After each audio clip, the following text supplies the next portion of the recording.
لو تفتكر كان في حاجه اسمها ايدا موديل، كاتبها لك اهو على اليمين. لما بتكتب بوست على الميديا بيعمل ايه؟ او بتعمل فيديوهات على اليوتيوب، ايه اللي بيخلي الناس تضغط على الفيديو بتاعك وتفتحه؟ الاتنشن، ان هو الصوره من بره كاتشي، حاسس ان هي فيها حاجه، ايه جواها معرفش، بس هي جواها حاجه شدتني، بدليل ان في 10 فيديوهات يا محمود انت عديتهم كلهم وخدت ده. اشمعنى ده؟ عشان هو لعب على اول حاجه الاتنشن. بدل ما يعمل لك صورته بشكل عادي عمل لك صورته حواليها خط ابيض كده، شادو ابيض، ومسك مج وعمل حاجه غريبه وقال لك مش عارف ايه، فانت شايف ان الصوره دي فيها حاجه شدتك. بيبدا بقى الناس اللي بتكتب محتوى على الميديا، اللي بيكتب محتوى على الميديا وعايز يجذب انتباه الزبون، او بيعمل له حتى بروشور او ايا كان نوع الوسيله الدعائيه اللي بتتعامل بقى مع العميل، او اعلان في التلفزيون او غيره، بيبدا يقول لك انا معايا منتج كذا واقدمه لك. خالص هيبدا يكلمك عن الخطوه الثانيه، ده اسمه ايدا موديل يا جماعه، فاكرينه؟ ايدا موديل ده انك ازاي تشد انتباه الزبون في الاول، لانك انت من وسط المنافسين عايزه يلتفت ليك، ودي بيعملها لنا احنا هنا بتوع الماركتنج مش انتوا. احنا طالما جه لغايه هنا يبقى هو جاله الاتنشن. الحاجه الثانيه في ايدا موديل انك تكلمه عن الانترست بتاعه مش عن المنتج بتاعك.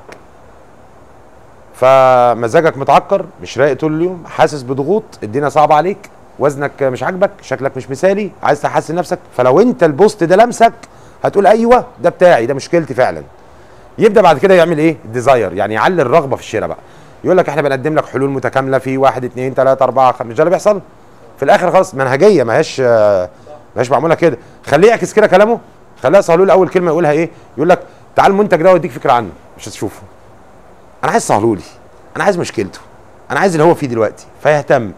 جاله الاتنشن من الديزاين اللطيف، قرا المشكله فلقاها بتاعته، فبص على الحلول لقاها منطقيه جدا وعمليه، فتيجي الخطوه الاخيره اللي هو الاكشن. اللي هو ايه الاكشن؟ اللي هو الكول تو اكشن. سبسكرايب، فولو، امضي الفورم دي، اتصل على الواتس ده، ابعت على الواتس ده.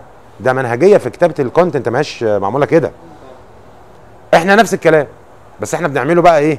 مان تو مان كده، راجل لراجل. اشد انتباهك واجذبك، وبعدين اكلمك عن مشكلتك وافهمك، وبعدين ابدا اعلي عندك الرغبه في الشراء بان انا اوريك الحاجه قد ايه مناسبه، وبعدين اطلب منك الاكشن مناسب اللي هو خطوه الكلوز.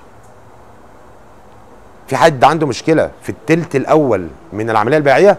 في حد فينا هيقابل عميل بعد كده من اول كلمتين وياخده يقول له تعالى وري حضرتك عندي كذا؟ اوعى حسسه ان انت بتاعه، كونسلتنت ليه، مساعد حقيقي ليه، وده مش هيحصل الا لما توجه له اسئله.